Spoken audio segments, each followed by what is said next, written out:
I've been seeing a lot of videos across the internet, like on TikTok, about people pulling from their 401ks or just any retirement accounts that they have. Most of the time, the people in these videos are like 30 years old, and they're pulling the money just because they, I don't know, are having some kind of crisis where they want to travel or do something with their life. I have yet to see one where they're actually doing something necessary with this money, like a emergency medical expense or something like that. It tends to just be for their lifestyle. In all these different videos I see, there's a few points that everyone brings up, and I want to talk a little bit about some of them now. The main one I see is people saying that tomorrow is not promised. So they're pulling this money to go travel or go do something that they've always wanted to do. And I understand the idea of enjoying your life and that sort of thing, but there's no reason you need to be pulling from retirement accounts to travel. And I'm not saying never travel or never spend any of your money, right? But we can save money separately from our retirement account to do those things. Just because you're unprepared today does not mean that tomorrow is not promised, right? You can then start saving money and then go travel. I feel like people just have this crisis where like, oh my God, I need to do this right now. And that is not the case at all. And they're just screwing themselves over in the future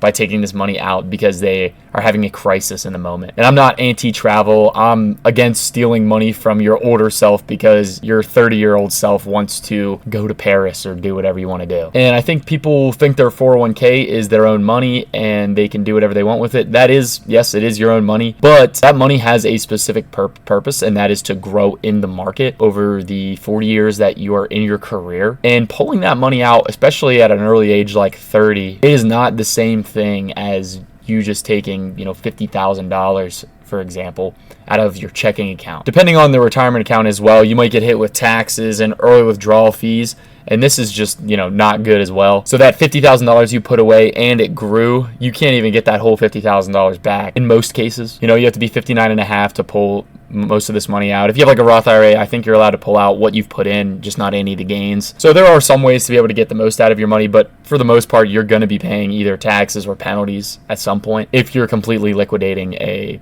retirement account. And I think the real loss is the growth that you're giving up. If someone at 30 just pulled out $50,000, if they were to just hold on to that till they were 65 and leave it in their retirement account, you're looking at over $1 million at a 10% return. So that $50,000 you maybe took out to go on a trip, 2-3 trips, but you gave up $1 million in future income. And that future $1 million, people tend to say, what am I going to do with $1 million at 65? I'll tell you what you now have to do is still be working. You know what I mean? That money could replace your income when you're 65 so that you don't have to be working anymore. So it's not necessarily like, oh, I can't travel when I'm 65 or I won't be able to do cool things when I'm 65.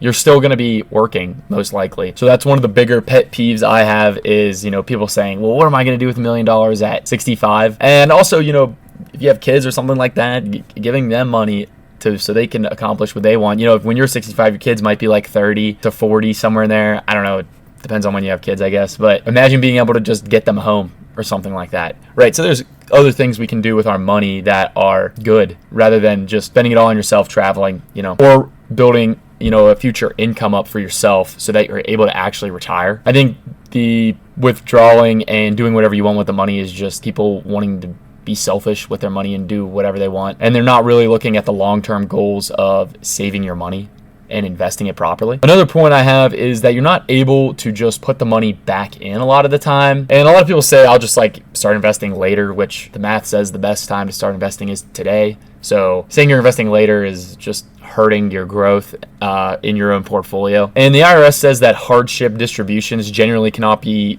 repaid or rolled over into another IRA. So that money you take out most of the time can't go back in. I think pulling money out of your retirement can also create bad habits. If you have so much discipline and you're putting money away every single paycheck or, every year, all that discipline and hard work that you've done just went out the window because you decided one day you wanted to do something with that money and you took it out. Whether it's like a car, a trip, a wedding, a lifestyle upgrade, it can lead to bad habits financially. And I think the dangerous part is not just the withdrawal. It's kind of teaching yourself that the retirement account is an option whenever your life starts feeling a little uncomfortable. Rather than making cuts in your own life, you're able to just dip into a savings that you have. I think real emergencies are different. If it's life or death or some insane circumstance where you need this money to basically survive, then yes, totally take it out.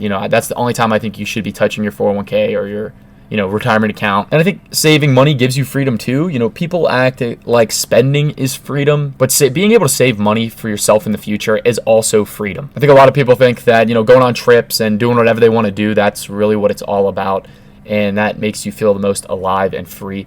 But once you have a large enough nest egg of money, no one can tell you what you need to do, what you want to do, if you can stop working. And I think that is more of a freedom than just being able to do whatever you want. It's being able to not have to do anything and you can do whatever you want. I feel like that's a different type of freedom. Helps you avoid, relying on family, debt, or just being lucky or something like that. Now you have a concrete set amount of money that you can actually live off of. And then you can enjoy life from there as well. And, this video isn't about don't spend $1 your entire life, obviously. You should enjoy your life, travel, make memories, anything you want to do, but do not rob your future self for a temporary version of freedom. If you're just going to blow your money, then you have to go back to work and build it all up, then blow it. Just save your money. And that's just my opinion on this topic. Let me know what you guys think. Thanks for watching.